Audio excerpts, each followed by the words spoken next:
the next talk is about building blocks for step index program logics, and is Thomas Sommers presenting. Okay, thank you very much for the introduction. So I'll be talking about building block for step index program logics, which is work I co-authored with Jonas, Lennard, and my supervisor Robbert, who is sitting somewhere over here. So before we start, well, the main things we need, of course, are program logics and step indexing. So let's briefly start from the program logic side. So on the program logic side, generally what you do with a program logic is you take a program and you prove some property about the program. But you can also do more general things, say prove something about entire programming languages, such as type safety, using the same program logic approaches. So for instance, you do this for type safety, you do this by giving a semantic model of your types and then using your program logic rules to apply. But of course, program logics are complicated, so we also run into these issues where we say have types with cyclic features, and then we have to handle these as well. For instance, in Haskell, you have these recursive types, such as infinite lists. You can have things such as session types, which can give you recursive and repeating protocols, and also some form of, say, indirection via the heap, which allows you to create these cyclic structures, such as the box type in Rust. So in this case, we need to make sure the semantic model itself is also well-founded. And one well-used approach for this is to use step indexing. And then with step indexing, what we do is the semantic model, we index it by the step index. And then if we have, say, some value in the semantic model, we say that it behaves like it for a specific amount of steps, which is the step index. So the main issue with doing this directly, as was done initially by Appel and McAllister in 2001, is, well, now if we have the step index everywhere, so in all our proofs we also have to do this explicit reasoning about the step indexing, as you see in the bottom there. So a better solution is to instead extend your logic with some internal notion of step indexing, which you can do using this later modality, which is the arrow there. And then that says that, well, if we have later p, then p only holds after we take the next step. So this corresponds to changing the step index. And now nicely, if you want to give both the model or do any proofs, you only have to reason about the later itself, rather than all of the, well, numbers, which are the step indices. So for instance, if we want to define an infinite list or stream, you can say that a value is in the stream if the first part of the value has the correct type, and then after some step, we only after some step, we force the second value and check that it's also a stream. And this allows us to create these cyclic features. But well, this is nice from the modeling side, but of course, on the user side, we have to work with this later, and it's it's trivial to introduce this later, because if we know something now, it'll remain true in the future. But then we get to the later elimination problem, which is where we actually want to get rid of this. And there's a few different approaches that we can do to get rid of one of these laters. So the first one is if our proposition doesn't depend on time at all, so it just remains the same, well, we can get rid of the later. Another one is that the later nicely commutes with other operations such as conjunction, separating conjunction, existential, and universal quantification. But the main one that we will be focusing on is if you take a program, in our program logic, we tightly couple this step indexing with our program steps, such that when we take a step from E to E prime, we can actually get rid of one of these laters. And then there's also a newer one from 2022 by Spicer al, which is later credits, where we instead of removing the later directly during a step, we get the permission to do it as a token, and then we can use it at some other point. But it is relatively orthogonal to our work, so I won't go into details. So this is all nice. We now know how to eliminate one later. But that leaves a problem, because sometimes one later is just not enough. So for instance, if we model session types where we can send without waiting for the other side to receive, we run into where we have a number of laters corresponding to how many messages are in the buffer. You also have, if you model something like Rust's mutable boroughs, those can be nested and also induce multiple laters. Or something such as in perennial, where we're talking about what happens to resources when the system crashes and recovers, and you also get multiple laters there. So now we don't just have the later elimination problem, but the multiple later elimination problem, where we have to eliminate a number of laters, and moreover, sometimes that number of laters may depend on the number of program steps that have already been taken. And the thing we encounter in the ecosystem so far is that different program logics for different applications use different approaches for these multiple later elimination.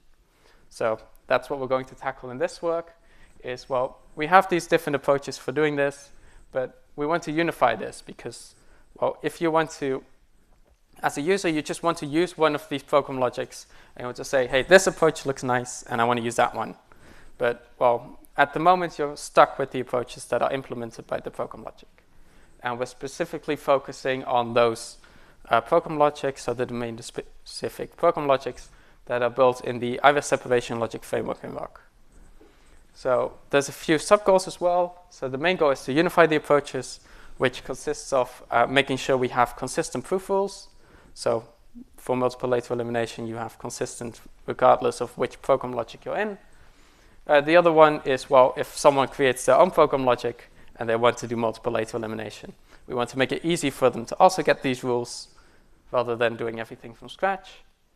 And the last one is, well, I already talked about how users should be able to pick which approach they want to use, but moreover, if the number of laters you need depends on your approach, we want the user to be able to choose that rather than having it fixed by the program logic, which is currently done.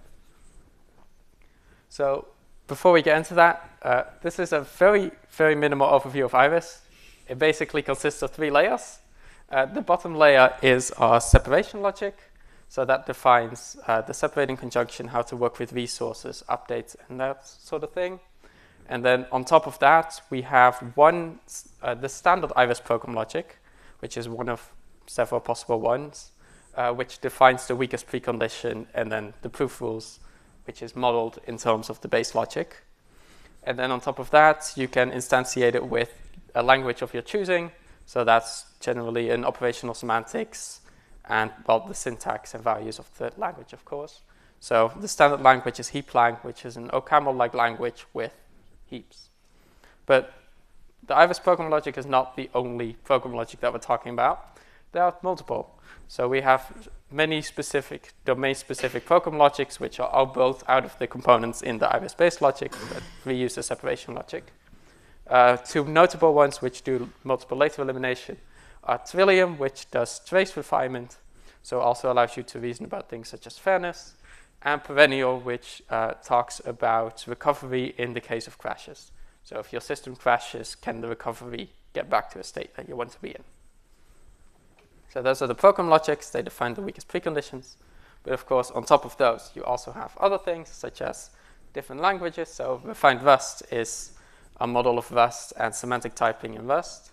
Golang is, well, a Go semantics. And then you can also stack on top of, say, other languages.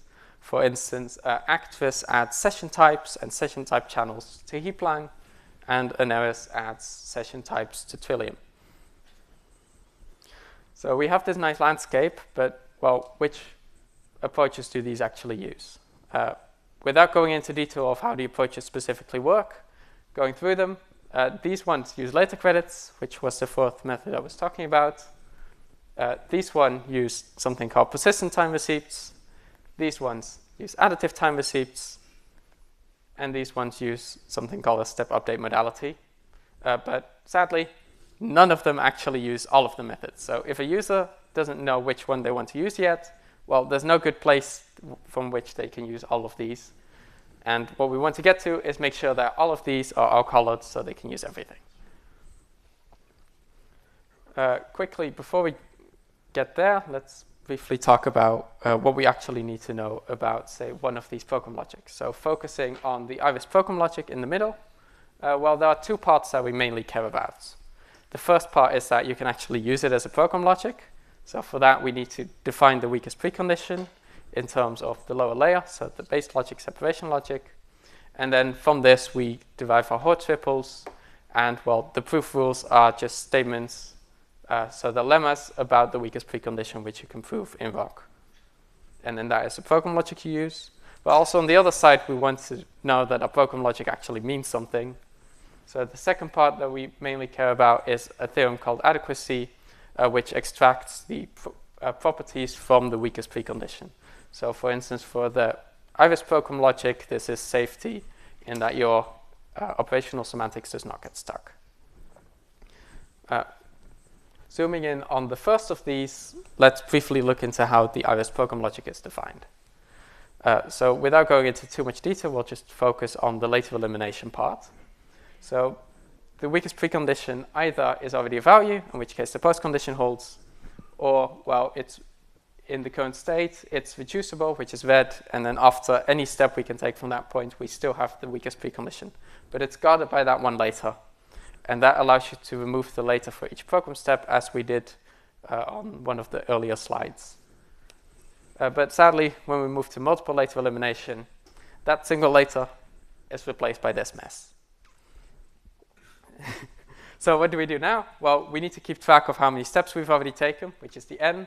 We have to match it to some sort of resources, which are the time received in S. We get the later credits, and, well, you have to iterate the number of laters again. So what does this mean? Well, if you want to make your own program logic, are you going to want to do this all again? Probably not, so you'll opt out, or if you encounter a problem where you specifically need it, you'll add it at that point. But that means if someone else wants to work on your program logic, they have to implement all of these as well before they can start doing their thing. So what does this mean? Well, we have multiple later elimination. Great. But of course, we have a few things. So first, we're kind of adding back in this step index that we wanted to get rid of by using the later modality, since we now have to keep track of the n again. And the other thing is, of course, various approaches have hard-coded various versions of these for their specific domain. So if you want to use one of them, you're stuck with their approach. And if you want to do this for your own program logic, you have to basically start from scratch. So what we instead do is we create an extra building block on top of the IRIS-based logic, which basically says we have P after doing all the multiple later elimination for that program step. And this way we again get the tight coupling between program steps and using this modality. So it looks like this in the diagram. Very simple. You add an extra brick, and then we now have a single building block. So if you want to do multiple later elimination, you don't have to do from scratch. You instead just replace the later by this thing, and it pretty much works.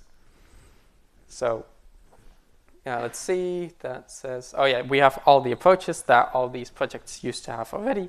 So now if anyone uses that in their program logic, they can relatively easy migrate all the proofs that require multiple later elimination to their own program logic. And that one I talked about. And well, the other thing that is not specifically visible here is that we shifted the perspective from the program logic choosing how many laters you need per step to the users can independently choose how many they need, and then we have a way of combining them such that you always have enough. So I already showed this one. So now if we actually use our building block, it looks basically like the first one. You just replace the later by a physical update modality, and you're there. And similarly, if we want to derive some form of rule, if you do it without our building block, well, it depends on specifically how you hard-coded multiple later elimination. So for, say, standard IRIS, that is using that definition. For perennial, there's an even more complex one to support more features. So if you wanted to add that to some other program logic, you would have to do this all over again. And well, as I mentioned, if you want to reuse it, you can't. You have to do it from scratch. So of course, with our building block, this gets quite a lot easier since we just replaced the later by our modality. What we have, we did the hard proof, which requires modeling all of these multiple later elimination approaches. And then what you do for each proof rule that you want for your program logic, you go through the definition, you unfold it until you get to this modality, you apply the corresponding rule, and then you fold everything back up. And that's all you have to do. So it's really straightforward to derive all of the multiple later elimination methods. So, for instance, very briefly, if you want this program logic rule, which is, for instance, in heaplang, well, all you do is you unfold the definition of WP, you simplify a bit, and eventually you get to the shape on the right, you apply it, and then you fold everything back up. And you can do this for all of the methods, and that makes it a lot easier to be consistent across both program logics and make sure that you have all the approaches. So what we actually did with this is to verify it works. We looked at all the projects at Iris that use multiple later elimination. So those are the ones on the board here. And then we converted or migrated them to use our physical step modality in their program logic and ensured that all of the user-facing proof rules just remain the same. So with our modality, we can not only do all the same things, but we can also model all of the proof rules, so the multiple later elimination proof rules that were previously hard-coded in terms of the basics in our modality. So that is the main part here, and I wanted to briefly mention two small conclusions from this. The first one is that because we provide all of these methods, you give the user the choice what they need rather than having to use the one in the program logic. A good example of this is linking actress. So linking actress is an extension of actress where you can merge two channels, which forwards all the messages between them. The issue was it's based on Iris's heaplang, which only had persistent time receipts, but the most suited approach was another one, which was the additive time receipts. And previously, this had to be hacked by using an invariant and the other method. But now, after migrating to our physical step modality, you just use the additive time receipts that you always wanted. And the other nice thing, the other nice thing is that we changed the number of laters to be chosen by the user. So a lot of our rules are parameterized by this function f. So if you somehow encounter that you need more laters than are provided, well, you increase f, and at that point you should be able to get there again. So if you want it linear, exponential, whatever you need. The nice thing is that all the rules can be weakened, so you can always derive a smaller one from the larger one. And this allows us to use Cox's type class mechanism to define a type class that allows you to, if you're a user, you can choose a function f that you need for your approach, create this type class, and then in scope of that type class, all of the lemmas will use that f. And then if someone else needs, say, twice or 10 times as large a function, they define that one. And then only at the end, when you're constructing the final adequacy proof, we extend the framework that Iris already uses for working with ghost resources, for also creating the function that you need here. So you always know that you have a large enough one. And you don't have to care about, say, someone else's need for a larger or smaller function.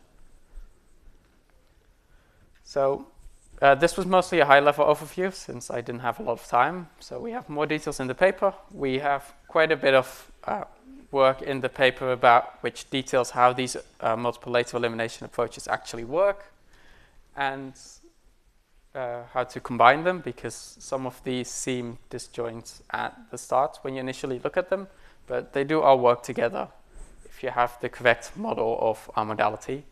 So by using a building block, all of these projects can use the same approaches. And also, for the program logic side, I only talked about how to derive the rules for now. On the other side, we of course have the adequacy statements, and the paper also talks about how we simplify proving this adequacy statement by doing all of the bookkeeping of laters. And then, well, to conclude, the paper talks about some details related to migrating each of the projects. So that is the conclusion. Thank you.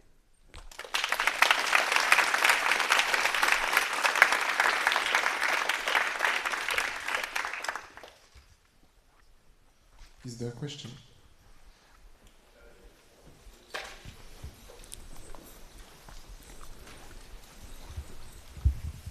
Thanks for the talk.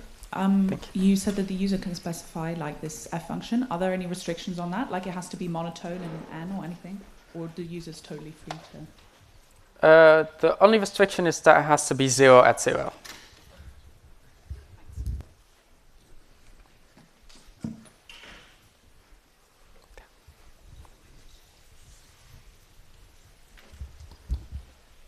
Say I'm doing something with, I don't know, additive time receipts. What would I have to do to integrate this with my project? The main question is, are you using iris separation logic? I am using iris, but I'm not using the iris WP. So that is exactly what we're working on. So if you have a WP and you had, say, later, well, the main thing you do is, let's see quickly, if you replace the later with a modality, you can then quite easily from the structure of your proof rules derive these multiple later elimination rules, and then you get these additive and persistent time receipts. So, but if you already had some, you might have to redefine your version of additive time receipts in terms of R's, and that should be about it. Okay, thank you. Another question?